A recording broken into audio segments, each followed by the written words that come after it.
Hello hello, aujourd'hui on se retrouve pour une nouvelle vidéo dans laquelle je vais enfin me présenter et répondre à la majorité des questions que je reçois régulièrement sur mes réseaux sociaux. Qu'est-ce que je fais à Shanghai? Qu'est-ce qu'un VIE? Combien je gagne? Pourquoi la Chine? Comment est la vie? Anyway, tout ça. Avant de commencer cette vidéo, n'hésitez pas à vous abonner, à liker, à commenter et à me suivre sur mes réseaux sociaux Instagram et TikTok puisque je suis extrêmement active dessus. À peu près tous les jours, je suis active contrairement à YouTube où ça demande quand même un peu plus de temps pour filmer et monter. Donc si ça vous intéresse un peu le contenu du fait de vivre à l'étranger, vivre en Chine, la vie, le quotidien, n'hésitez pas à me suivre sur cette plateforme et à vous abonner parce que ça fait toujours plaisir. Je réponds quasiment toujours à mes DM, mais si jamais vous avez des questions, n'hésitez pas à regarder directement les commentaires de mes vidéos parce que très souvent je réponds et vous pouvez déjà avoir la réponse par vous-même. Et si vous avez des questions, honnêtement, je préfère que vous me les posiez en commentaire pour la simple et bonne raison que comme ça je peux vous répondre et que d'autres personnes peuvent voir la réponse et ça évite d'avoir trop de DM. C'est pas du tout méchant quand je dis ça, mais c'est parce que en fait on se rend pas compte, mais des fois je peux recevoir vraiment beaucoup de DM avec les mêmes questions et retaper les mêmes choses, c'est vite redondant. Donc c'est aussi pour ça que je fais cette vidéo, comme ça au moins je pourrais l'envoyer aux personnes qui se posent des questions. Si vous en avez d'autres, il y a aucun souci, je répondrai à tout. N'hésitez pas à me le dire en commentaire. On va commencer par la question simple, qu'est-ce qu'un VIE? Donc un VIE, c'est un volontariat international en entreprise. C'est pas un contrat de travail à proprement parler, c'est un contrat de volontariat qui est détaché par le gouvernement français. L'objectif du gouvernement, c'est d'envoyer des jeunes talents français à l'étranger pour faire rayonner la France à l'étranger. C'est un contrat qui est encadré par Business France. Business France, c'est une agence française qui a pour but justement de mettre en avant les entreprises françaises à l'étranger, de les développer, de mettre en avant ce business-là et de créer de nouvelles synergies pour, encore une fois, servir la France. Concrètement, une mission, elle dure entre 6 à 24 mois. Elle peut s'effectuer partout dans le monde, à part quelques pays qui sont forcément fermés, même pour du tourisme. Il faut avoir entre 18 et 28 ans et il faut avoir fait sa journée d'appel et un casier judiciaire qui est vierge. Pourquoi j'ai fait un VIE et comment j'en suis arrivée là? Donc pour ça, il faut un petit peu revenir en arrière dans mon parcours. Donc j'ai fait absolument une scolarité assez classique jusqu'au lycée. La petite particularité, c'est qu'au lycée, j'avais pris l'option européenne, donc j'avais des cours en anglais d'histoire et voilà, c'était pour avoir une option au baccalauréat. Et j'étais dans un lycée européen, donc quand même un peu axé international si on veut. Étant donné que je ne savais pas ce que je voulais faire plus tard, l'école de commerce, ça semblait être une option hyper intéressante. En tout cas, ça me fermait des portes comme la médecine ou le droit, évidemment, mais ça, c'était des choses que je savais que je ne voulais pas faire. Et j'ai choisi une école de commerce qui avait un accès international, forcément, puisque quand je suis rentrée en première année, je me suis spécialisée en prenant chinois LV2 et en faisant en sorte que mon parcours ait une spécialisation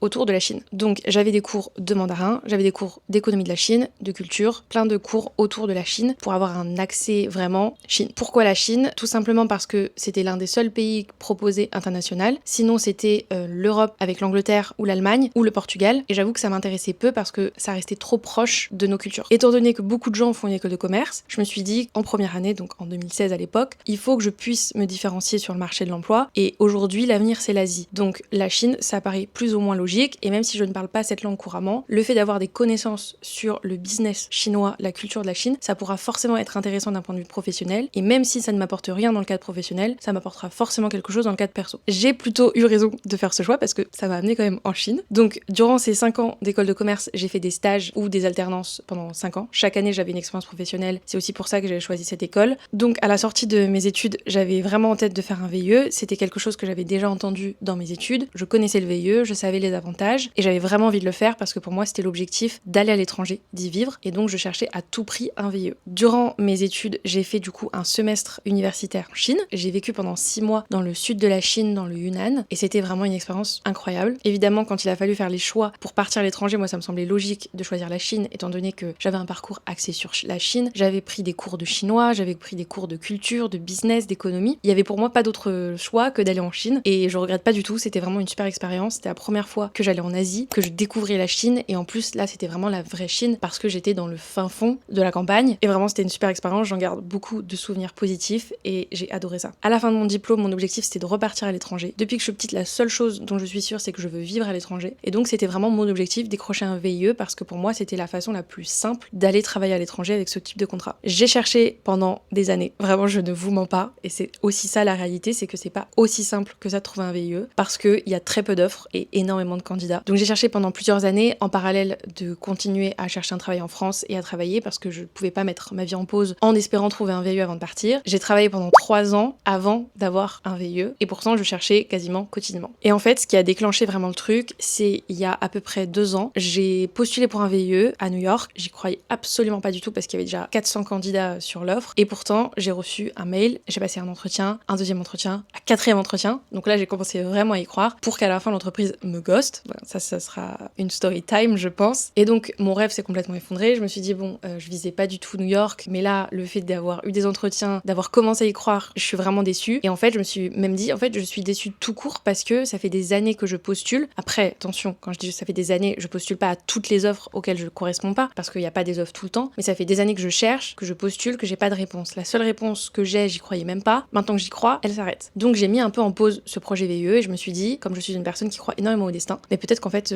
c'est pas fait pour moi et qu'il faut que j'arrête de me dire que ma vie à l'étranger elle m'attend et qu'il faut que je commence à faire cette vie-là en France. Donc je fais une pause, je m'y préoccupe plus du tout, je réfléchis plus du tout au VIE et je reçois un mail des RH puisque j'étais dans une entreprise qui mettait en avant les offres qui venaient de s'ouvrir dans le groupe puisque je fais partie d'un groupe qui est aussi implanté un peu partout à l'étranger. Et je vois une offre pour Hong Kong qui semble me correspondre un petit peu, donc elle était quand même un peu plus haute que mes compétences et mes skills, mais je me suis dit ça correspond quand même à ce que je sais faire, c'est juste un poste un peu plus senior que moi. Donc écoutez, je vais envoyer un message à la RH et c'est ce que j'ai fait. Après discussion, après entretien avec les locaux en Chine, les différentes personnes qui y travaillent, etc. On est venu à la conclusion qu'on allait faire un VIE parce qu'à la base c'était un contrat local et c'est vrai que le VIE a beaucoup d'avantages et j'y reviendrai après et me voilà en VIE à Shanghai. C'est la parfaite transition pour amener le sujet suivant qui est les conseils pour trouver un VIE. Vous voyez, moi j'ai trouvé un VIE et pas du tout par la voie classique, alors que pourtant ça faisait des années que j'essayais. Et donc là je vais vous donner un petit peu des conseils et mes ressentis, mais attention, ils sont pas à prendre au pied de la lettre dans la mesure où je suis pas une professionnelle de recrutement, je suis pas spécialisée en RH et c'est vraiment mon expérience de ces 3 dernières années et comment un peu j'ai analysé ces échecs. Déjà, la première chose à faire si tu veux trouver un VIE, c'est d'aller sur le site de Business France. Il y a toutes les offres qui sont référencées et tu peux classer les offres par rapport au métier, par rapport au pays, à la ville. Donc ça, c'est vraiment très utile. Ce que je conseille vraiment de faire, c'est de regarder quotidiennement. Je sais que c'est chiant, c'est comme une recherche d'emploi et quand on a un taf à côté, c'est vachement chronophage, mais c'est ultra important. Pourquoi regarder quotidiennement? C'est parce qu'il y a des offres qui sont en ligne seulement 24 heures. Je sais que ça paraît complètement crazy, mais c'est le cas. C'est-à-dire qu'il y a beaucoup de VIE où je postulais et le lendemain, il y avait plus l'offre, ou alors j'ouvrais l'offre et je me dis ok, je postule demain parce que là, j'ai pas le temps, et demain, l'offre n'est plus là. C'est surtout le cas dans des grosses destinations comme Singapour, comme New York, comme Tokyo, parce qu'en fait, ils ont pas envie d'avoir 500 candidatures à traiter, ce qui se comprend, mais c'est pour ça que je vous dis vraiment de regarder quotidiennement parce que, en fait, vous pouvez peut-être passer à côté d'une offre parce que vous regardez pas assez souvent. Mon deuxième conseil, c'est évidemment de pas mettre tous ses œufs dans le même panier, c'est-à-dire que si ton objectif, c'est vraiment je veux un VIE à Londres, bah, d'ouvrir tes chakras pour potentiellement avoir un VIE ailleurs. Dans le sens où si ton objectif, c'est vraiment d'avoir un VIE et de partir à l'étranger, il faut savoir faire un petit peu des sacrifices et se dire, ok, est-ce que mon objectif, c'est absolument Londres ou mon objectif, c'est de partir à l'étranger? Parce que si ton objectif, c'est de partir à l'étranger, je te dirais de pas forcément postuler que à des postes dans la ville que tu vises, mais autour ou dans d'autres régions qui pourraient aussi te plaire. C'est mon cas, par exemple. Moi, mon objectif numéro 1, c'était le Japon, mais j'étais pas du tout fermée à aller à Singapour, à Hong Kong, en Chine. En fait, je voulais juste partir à l'étranger, d'une manière générale. Et ça, pour moi, c'est hyper important parce que au plus tu vas avoir des critères qui sont hyper serrés, au plus ça sera dur de développer et de trouver une offre. Mais ça, c'est juste logique. Mon troisième conseil, et ça, j'aurais aimé l'appliquer, donc je vous donne un conseil que je n'ai pas fait, mais j'aurais aimé le faire, c'est de contacter les gens. Moi, je suis hyper shy, c'est pas du tout ma vibe, LinkedIn, etc.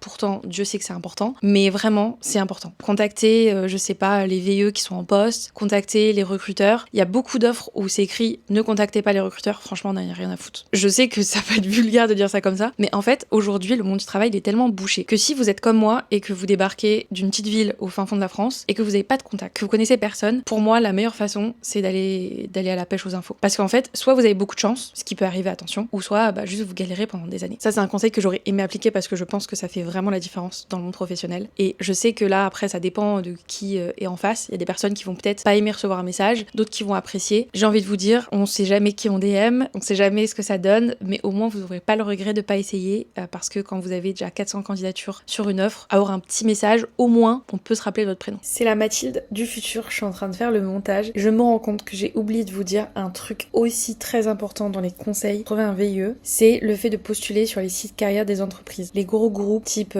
Société Générale, Total, etc. Ils ont leur propre site carrière et dessus il y a des offres de VIE. Et en gros, je vous conseille à la fois de postuler sur leur site à eux et en parallèle sur Business France parce que comme ça, vos profils ressortent soit 2 fois ou au moins ils ressortiront d'une façon ou d'une autre. Et un autre conseil que je vais avoir, c'est pour les personnes qui sont déjà en poste actuellement dans une entreprise qui a des positions à l'étranger. Exactement comme moi j'ai pu le faire entre guillemets, même si moi je suis pas allée toquer à la porte des RH en disant j'ai envie de partir, est-ce qu'il y a quelque chose? C'est une offre qui a pop-up et j'ai contacté les RH. Peut-être que ça peut être votre cas de votre côté. Donc là c'est surtout le cas si vous travaillez dans des grands groupes. En général ils sont implantés partout à l'étranger. Des contrats locaux locaux ils doivent en avoir, des contrats VIE aussi, et je pense que c'est pas du tout une difficulté si y a un contrat local d'aborder le sujet avec les RH, de le passer en VIE parce que c'est quand même très avantageux pour les entreprises et pour les candidats. Voilà, globalement ce que je veux dire par là, c'est essayer de mettre toutes les chances de votre côté et ça coûte rien d'essayer. Les avantages pour l'entreprise et pour les candidats. Je vais commencer par l'entreprise parce que c'est pas ce que je connais le mieux, des avantages fiscaux. Donc forcément, c'est intéressant pour l'entreprise, ce qu'elle va vous verser en termes d'indemnité, elle va pas le payer complètement. Business France est là justement pour ça et c'est aussi pour ça que ce programme existe, c'est pour encourager les entreprises à le faire. Je sais qu'il y a beaucoup d'entreprises soit qui connaissent pas le VIE, ou soit qui sont frileux parce qu'en fait, ils savent pas. Mais ça leur coûte pas plus cher que d'embaucher un contrat local, c'est même moins cher parce que ils payent moins de charges sociales et en France, les charges sociales, c'est une blindasse quand même. Donc vraiment, c'est avantageux pour l'entreprise. Donc vous pouvez aussi faire ce travail de lister un petit peu tous les avantages et de le présenter à votre entreprise si jamais elle est frileuse et qu'elle connaît pas. Maintenant, je vais passer au point positif du VIE et au point négatif. Alors, je commence par les points positifs. Point positif, c'est que c'est une expérience de dingue. Franchement, c'est une expérience professionnelle qui est hyper intéressante. Que ça soit un contrat de 6, 18, 24 mois, peu importe, c'est une expérience qui est incroyable. Je trouve que c'est un vrai tremplin professionnel. Après là, je vous parle, je suis pas encore rentrée en France, mais j'en suis persuadée que travailler à l'étranger, c'est que positif pour ton background en fait. Et tu peux présenter à une entreprise, voilà, moi je suis capable de travailler à l'étranger, je sais m'adapter à une nouvelle culture, à une nouvelle langue, je sais travailler avec des personnes multiculturelles, je suis ouvert d'esprit, je suis adaptable, je suis le candidat parfait. Évidemment que ce discours il fonctionne mieux si tu travailles vraiment hors Europe. Bon, voilà, Budapest, France, il n'y a pas des différences qui sont monumentales. Néanmoins, ça fonctionne aussi. Tu restes capable d'aller vivre dans un nouvel environnement, de découvrir une nouvelle langue, une nouvelle culture et de t'adapter à un nouvel environnement de travail. Deuxième point positif que je vois, c'est le fait que tu n'es pas imposable. Quand tu es en VIE, c'est un contrat de volontariat et donc tu ne payes pas d'impôts, que ça soit d'impôts français ou d'impôts locaux dans le pays dans lequel tu es. Honnêtement, ça change la donne. Mais je trouve que c'est vachement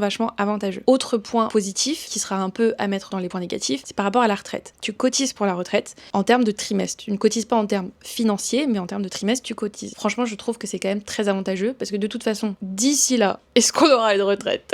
C'est pas sûr. Non, mais en gros, si tu fais par exemple un an, bah t'auras un an qui seront comptabilisés. C'est juste que ta retraite va pas compter le salaire que tu vas avoir en VIE parce que en général, il est quand même vachement avantageux. Mais sinon, ça compte. Autre avantage non négligeable, c'est que quand tu pars en VIE, tu es accompagné par Business France. Ils vont t'aider dans toutes les démarches administratives, le truc des visas, déplacer à l'étranger, etc. Enfin, franchement, c'est quand même ultra cool. Et c'est vraiment important, je trouve, de se sentir accompagné et safe dans ce genre de déplacement quand tu vas vivre à l'autre bout du monde. Donc ça, pour moi, c'est vraiment un gros avantage. Et enfin, en dernier avantage, alors celui-ci, il va dépendre du contrat et des entreprises, mais c'est tous les à côté que tu peux avoir en plus de ton contrat. Personnellement, moi, j'ai aucun avantage en plus de mon indemnité, mais ça qui est commune à tous les VIE. Mais je sais qu'il y a des entreprises qui offrent une aide au logement, qui offrent des billets d'avion pour rentrer en France, qui peuvent offrir des voitures de fonction, des téléphones, enfin bon, tout un tas d'avantages qui sont cool, mais moi j'ai rien. Je tiens quand même à le clarifier parce que je sais que je vois aussi beaucoup passer ça sur les réseaux et tout, et c'est pas du tout automatique, c'est vraiment au bon vouloir de l'entreprise. Pour les points négatifs, alors là peut-être que je suis pas du tout objective, mais moi j'en vois quand même assez peu, honnêtement, parce que je trouve que c'est une expérience de dingue. En tout cas, si t'as envie de travailler à l'étranger, c'est la meilleure occasion qu'on peut avoir parce que c'est hyper simple de pouvoir le faire avec le VIE. En point négatif, quand même, je mettrais du coup que ça ne compte pas pour la retraite d'un point de vue financier, mais ça compte d'un point de vue trimestriel. Point négatif, je dirais que en fonction de où tu vis dans le monde, ton indemnité elle est pas toujours parfaite pour correspondre au coût de la vie. Troisième point négatif, c'est que tu ne cotises pas pour le chômage. Donc typiquement à la fin de ton VIE, si tu n'as pas trouvé d'emploi à rentrer en France, bah c'est chaud quoi. C'est pour ça qu'il faut mettre de l'argent de côté. Et après, dans les autres points négatifs de faire un VIE, je dirais que c'est surtout le fait juste de vivre à l'étranger en fait. Le fait d'être loin de sa famille, le fait d'être seul, d'être parfois perdu, découvrir une nouvelle langue, une nouvelle culture. En fait, tous les points positifs de vivre à l'étranger sont aussi parfois des points négatifs, mais ça dépend de toi et de ta personnalité. Et un dernier point, c'est typiquement le fait de rentrer en France. Donc typiquement, moi, mon entreprise me donne pas de billets pour rentrer pour les fêtes ou ce genre de choses, ce qui peut être le cas de d'autres boîtes. Et bah ça, c'est aussi à prendre en compte parce que du coup, ça sera forcément un budget supplémentaire et en fonction de combien est ton indemnité, ça peut quand même vite chiffrer. Ce qui m'amène à la dernière question. Combien est l'indemnité en Chine? Il faut sachez que les indemnités sont différentes par trimestre. Elles changent tous les 3 mois. Donc ça, c'est aussi à prendre en compte parce que quand vous postulez à une offre et que vous allez voir par exemple 4 000 €, ça peut aussi passer à 3 700 ou à 4 500. Ça dépend, mais c'est vraiment à garder en tête, typiquement quand vous prenez un logement, parce que si vous allez sur la fourchette haute de ce que vous pouvez vous permettre et que l'indemnité diminue, bah en vrai, attention. Aujourd'hui, en Chine, à l'heure où je parle, l'indemnité, elle est de 2 800 € net, donc ce qui est vraiment très confortable, surtout surtout dans un pays comme le mien. Après, là je parle pour Shanghai, puisque si vous vivez à Hong Kong, à Canton, à Pékin, c'est pas le même salaire, puisque le salaire il est calculé en fonction du coût de la vie, de l'inflation et tout un tas d'autres critères par rapport à la Chine. Voilà, je sais que cette vidéo a été longue, mais je pense avoir répondu à vraiment beaucoup de questions. N'hésitez pas à me poser en commentaire des questions si vous en avez, et même sur mes réseaux sociaux, si vous voyez des réponses dans les commentaires, n'hésitez pas à interagir si vous avez la réponse. Je trouve que c'est hyper important de le faire en commentaire. Je réponds quasiment tout le temps aux DM qu'on m'envoie, mais c'est vrai qu'il y a beaucoup de questions qui sont déjà présentes, et le fait de pouvoir poser vos questions en commentaire, ça permet aussi aux autres personnes de voir la réponse que je vais donner. Et surtout, abonnez-vous, envoyez un like, commentaire, voilà, envoyez de la force en fait. Ici on a besoin de force pour glow up ce petit compte. Voilà, j'espère que ça vous a plu, et si vous avez d'autres questions, encore une fois, n'hésitez pas à me les poser, que ce soit en commentaire YouTube, Instagram ou TikTok. Et on se retrouve très bientôt pour une prochaine vidéo.